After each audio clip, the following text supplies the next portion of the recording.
안녕하세요. 최근 이슈가 되고 있는 KBS 추적 60분 이야기를 해보겠습니다. 결론은 1시간 내내 개소리를 했지만 KBS라는 공식력 때문에 무비판적으로 받아들이는 사람이 있어서 썰 좀 풀게 되었습니다. 요점은 두 가지였는데 하나는 유흥 탐정 이야기, 두 번째는 성매매 해결을 위한 노르딕 모델입니다. 일단 유흥 탐정 이야기부터 해보고자 합니다. 처음 유흥탐정이 나오고 나서 열흘 만에 800여 건이 몰렸다고 하더라고요. 수요가 많아 가격도 만원에서 5만원까지 올랐다고 하는데 저는 참 신기했습니다.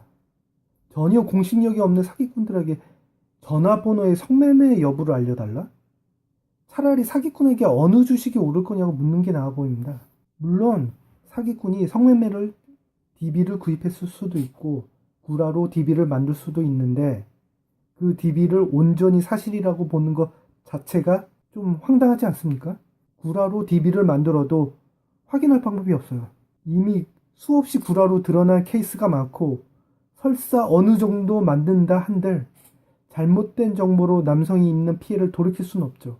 만약 유흥탐정이 여성, 즉 창녀를 감별한다고 생각해보죠. 거기엔 진짜 정보도 있지만 구라도 끼어있다고 생각해 봅시다. 근데 진짜 창녀 정보가 있다 한들 구라로 창녀가 된 여성의 피해를 돌이킬 수 있습니까? 남자를 여자로만 바꿔봐도 이건 터무니없는 범죄인데 여자들은 궁금증을 해결해준다고 잡지 말라는 여자들이 많아요. 결국 이런 개인정보 범죄는 여자들의 의심이 원인이고 수요입니다. 하지만 여자들을 범죄자로 몰지는 않습니다. 남자에 대한 여성의 의심은 본능이라고도 하죠. 그래서 그런 의심을 하는 여성을 범죄자 취급하지 않습니다. 반면에 성매매를 한번 봐볼까요? 성욕은 남성의 본능입니다. 이 본능은 범죄가 아니죠. 하지만 성매매에서 남성은 그런 수요를 가졌다고 해서 범죄자가 되죠. 유흥탐정과 같은 기준으로 보면 이런 본능을 가진 건 죄가 아니고 성욕을 미끼로 매춘하는 사람이 문제입니다. 성매매나 유흥탐정 이런 범죄는 수요가 있어야 만들어지니까 논리적으로는 같죠. 오히려 불법 개인정보를 매매하는 여성은 당연한 것으로 묘사하고 있죠. 뭔가 이상하지 않습니까? 범죄질로 보면 불법 개인정보를 매매하는 게 훨씬 나쁜 범죄예요. 그런데도 여자들이 불법을 저지르는 건 무시하죠. 그러면서 추정 60분은 노르딕 모델을 추천합니다. 그리고는 성매매는 성매수남만 처벌해야 한다는 주장을 집중적으로 다룹니다. 하지만 성욕이 있는 게 문제일까요? 성욕을 미끼로 매춘한 사람이 문제일까요? 상식적으로 보면 남자의 본능이 성욕을 미끼로 매춘에 돈을 챙기는 게 더 문제 아닙니까? 그런데도 노르딕 모델을 거론하면서 성욕이 있는 사람만 처벌했더니 성매매가 50%나 줄었다고 합니다. 천지가 개벽할 일이죠. 그렇게 확실한 거면 성매매가 불법인 모든 국가들에서 왜 도입을 안 했을까? 의심스럽지 않습니까?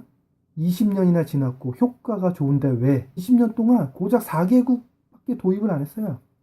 그 좋은 걸 왜 다른 나라는 도입 안 하냐고.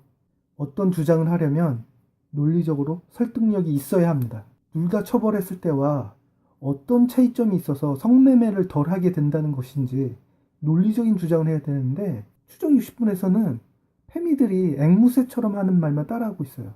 남성이 권력자이고 여자는 피해자니까 남성만 처벌하면 효과가 있단 거죠. 성매매에 뭔 권력자가 나오죠? 물건을 파는 사람과 사는 사람이 있으면 돈을 지불한 쪽이 권력자입니다. 손님이 왕이란 말은 괜히 나온 말이 아니죠. 게다가 여자가 착취당하는 존재라고 말하고 있지만 쉽고 편하게 돈 벌겠다고 매출을 선택한 사람들입니다. 가정을 한번 해봅시다. 여자는 처벌이 안 되니까 마음껏 매출해도 되는 환경에서 남자만 처벌한다고 더 효과가 있을까요? 아무리 전능하라 해도 이런 논리를 받아들일 수 있습니까? 유흥탐정을 비교해보죠. 불법 개인정보 매매상은 놔두고 수요인 여자들만 처벌한다고 생각해보세요. 불법 개인정보 매매상이 없어집니까? 마약을 한번 봅시다. 마약 제조상을 놔두고 마약을 사는 사람만 처벌한다고 보면 마약 범죄가 없어질까요? 이딴 개소리를 KBS에서 자신있게 떠들고 있다는 것 자체가 소름 끼치지 않습니까? 잘 보세요. 변한 것은 아무것도 없이 남성만 처벌했더니 범죄가 줄었다는 겁니다. 남성들의 성욕은 해소되지가 않았는데 성매매 범죄는 줄었다? 성매수가 정말로 줄었는지 통계에 잡히냐고. 남자는 처벌하면 성매매 안 하는 효과가 있었는데 여자는 처벌하면 효과가 없다는 말이에요. 남자를 처벌하면 성매매가 줄어드는 효과가 있듯 여자도 마찬가지예요. 이런 기적의 논리라면은 똑같은 범죄를 저질러도 남자만 처벌하는 법을 만들어도 되는 거죠. 그러니까 그들이 하고 싶은 말들은 모든 처벌은 남자만 받게 하고 싶은 분위기를 만들고 싶은 겁니다. 지금도 똑같은 범죄에 대해 남자와 여자 처벌 기준을 보면 남자가 더 높은 처벌을 받고 있다는 게 팩트입니다. 이건 우리나라 페미니스트 대통령도 한 말이에요. 어쨌든 남자든 여자든 처벌받으면 안 하는 효과가 생깁니다. 노르딕 모델로 성매매가 50%로 줄었다는 건 두 가지로 볼 수 있어요. 첫 번째, 남성에게 여성 목까지 더한 엄한 처벌을 할 경우. 두 번째, 더 음성적으로 들어가 통계에 잡히지 않는 경우. 1번을 먼저 보죠. 남자에게 톡박 씌우는 판결이 나오면 줄 수는 있을 겁니다. 반대로 여자에게 엄한 판결을 준다면 같은 효과가 있을까요, 없을까요? 쉽게 말해 걸리면 징역 10년 이상 때린다고 생각해 보세요. 남자든 여자든 성매매 할까요, 안 할까요? 하지만 성매매 했다고 엄한 처벌을 내리면 국가가 제대로 돌아가지 않을 겁니다. 누구나 실수할 수 있는 일에 엄한 처벌을 내리지는 않죠. 이제 두 번째, 음성적으로 더 들어가 통계에 잡히지 않는 경우. 비슷한 예를 들면 성매매 특별법으로 2000년 초에 사창가들 다 없앴죠. 15년 이상 지난 지금 어떻습니까? 성매매가 없어졌습니까? 아무리 봐도 국내 매춘 여성이 줄어든 것 같진 않은데 원정까지 가서 성매매를 엄청나게 하고 있어요. 심지어 원정녀 시리즈까지 나타날 정도로 매춘 못해 안달이 났습니다. 노르딕 모델은 여성이 착취당한다는 개념에서 출발한 건데 현실은 정반대 아닙니까? 특별법으로 인해 처벌도 강화됐고 사창가도 다 없앴는데 결과는 더 음성적으로 활기치고 있을 뿐이죠. 이런 식으로 성매매를 없애고 싶으면 성매매한 남자, 여자 둘 다 사형으로 처리해보세요. 50% 이상의 효과가 있을 겁니다. 아니, 여자만 사용해도 50% 이상의 효과가 있을 겁니다. 그게 노르딕 모델의 현 주소입니다. 결론은 여자든 남자든 처벌하면 똑같은 효과가 있고 여자도 처벌하면 안 하는 효과가 있다는 겁니다. 페미들은 선진국을 많이 비교하면서 정작 OECD 국가의 77%는 성매매가 합법이라는 사실을 빼놓습니다. 대부분이 합법인데 그 중에 불법인 극소수 나라와 비교하는 거예요.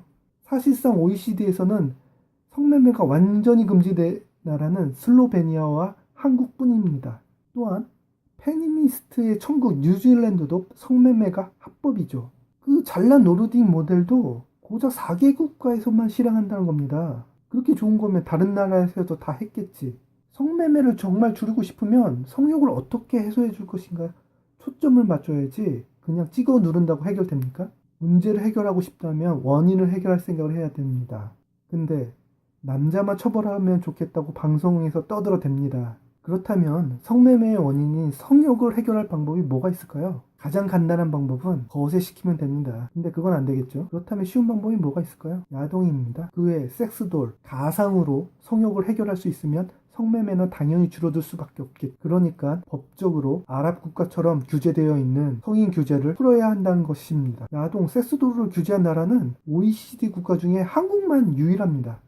음란하다고요? 안 된다고? 성욕은 음란한 것으로밖에 해결이 안 됩니다. 그럼 어쩌라는 거죠? 한국이 OECD 유일한 포르노 금지 국가라는 사실만 봐도 남성의 성욕은 더러운 것이라고만 생각하지 본능이라고 생각 안 합니다. 참고로 일본의 강간율이 야동 합법화된 이후 상당히 줄었다고 하죠. 이건 일본 통계로 있는 공식 팩트입니다. 해소할 수 있는 방법을 제공해야 성매매 및 성범죄가 줄어드는 것이지 모든 걸 불법으로 만들어 놓고 성욕이 해소됩니까? 그러면서 성범죄는 안 일어나길 바란다는 게 모순이에요. 성욕을 해소할 수 있는 방법을 제공해야 성매매 및 성범죄가 줄어드는 겁니다. 하지만 모든 걸 불법으로 만들어 놓고 그러면서 성범죄는 안 일어나길 바란다는 게 모순이에요. 가장 인상적인 부분은 추정 60분에서 성매수 남과 인터뷰 내용입니다. 첫 번째 남성은 성매매 업소가 너무 흔하게 볼 수 있어서 거부감이 덜했다고 합니다. 그게 의미하는 바는 성매매 여성이 흔하지 않았다면 안 갔을 확률이 높은 거죠. 공급이 없으니 수요 자체도 줄어들 수밖에 없습니다. 마약을 비교하면 마약이 넘쳐나는 곳에서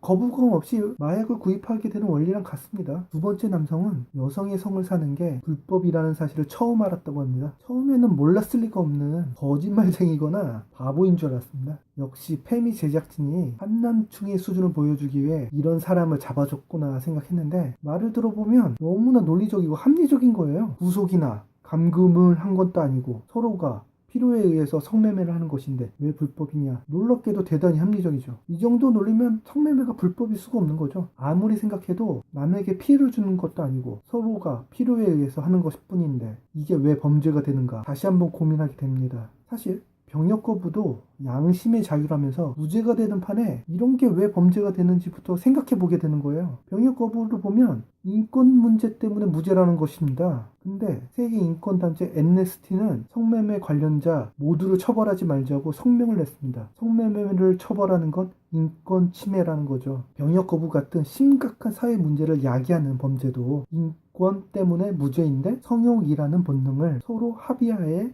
해결하는 것이 유죄가 될 수 있습니까? 이미 세계 인권단체들은 성매매 처벌을 금지하라고 촉구하고 있는 상태죠. 인권 좋아하는 정치인들이나 패미들은 또 이런 거 무시해요. 결국 성욕 해결은 나이트 같은 데서 해결하라는 건데 나이트는 술, 담배, 폭력, 꽃뱀들이 활개치는 것 아닙니까? 심지어 돼지 발정제 같은 마약도 흔하죠. 사회적 비용으로만 보면 나이트에서 성욕을 해결하는 게 훨씬 더 비생산적입니다. 차라리 돈 받고 프로처럼 성욕만 깔끔하게 해소해주는 시스템이 훨씬 더 건전해 보이는 건 저뿐인가요? 게다가 나이트 문화가 체질적으로 안 맞거나 여자 꼬시는 기술이 없는 사람은 성욕을 해소하지 말라는 거 아니겠습니까? 이것도 적절한 일인지 의심스럽습니다. 포르노 같은 걸 합법으로 풀면서 성매매가 줄어들길 바라야지 남자만 처벌하겠다는 발상 자체가 너무 추악해가지고 말이 다 떨릴 정도네요. 현재의 모든 규제는 남자를 범죄자 취급하고 도덕적으로 쓰레기를 만들어 우위를 점하려는 패미들의 권력 노름인 것입니다. 사실